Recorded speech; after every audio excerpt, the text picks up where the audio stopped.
Assalamualaikum warahmatullahi wabarakatuh. Selamat malam, berjumpa lagi dengan Ki Kampak di acara stand up komedi tunggal. Harum mewangi sepanjang hari, pusing, pusing, pusing, pusing, pusing, pusing, pusing.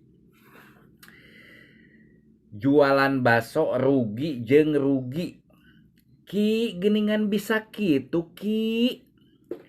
Temen Ki Kampak arana Sandi curhat kaki Kampak. Ki uing dagang geus nek 7 bulan rugi jeng rugi we Ki.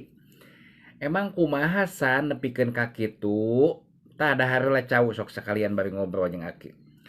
Jadi kieu Ki, uing mah lamun jualan teh sok karunyaan Ki. Ayeuna aya randa balik di Saudi bodas geulis uing mah karunya nya. Jadi jajan baso teh nek mayar ge teu kedah. Nepikeun ka anakna 2 dibere, tah uing saep 3 mangkok dinu randa balik di Saudi Ki, dibikeun ku uing mah.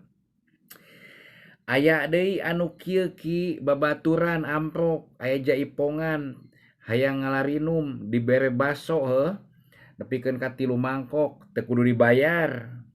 Tah uing mah geus rugi hungkul Ki. Ai-ayeuna kumaha atuh san nepikeun ka kitu maneh san? Uing mah dijalani keneh Ki dagang baso, cuman kamari rugi di wae uing Ki. Geus balanja 500-eun nyieun baso ti peuting jeung pamajikan, diadonan nepikeun ka jadi.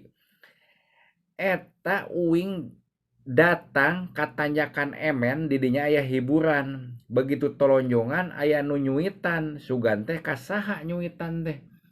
Sing horeng mah lalaki nu tukang ngabejaan. Eta awewe keur lari pagi. Awewe teh alus Ki, bohay, senyum ka uing teh Ki. Eta uing nepikeun ka kageeran nempokeun bari mawa motor, akhirna naon ti kos sewad uing kanu solokan kasebor leungeun tah nepikeun ka beak. Baso tumpah kabeh, ringkok pareupeus. Aya-ayana kumaha san? Ayeuna mah uing Ki geus moal dagang deui Ki, ieu gembolan ge nek dibawa balik. Emang kunaon? Aing diusir Ki, pusing, pusing, pusing, pusing, pusing. Ayeuna mah kieu Ki, uing mah geus teu katurut sugan dagang baso teh, lain cita-cita uing keur mah. Uing mah nek balik we aya mah kakolot da diusir ku pamajikan. Tah dagang teh ulah sampe nepi ka kitu nya. Kudu fokus mun nek dagang mah.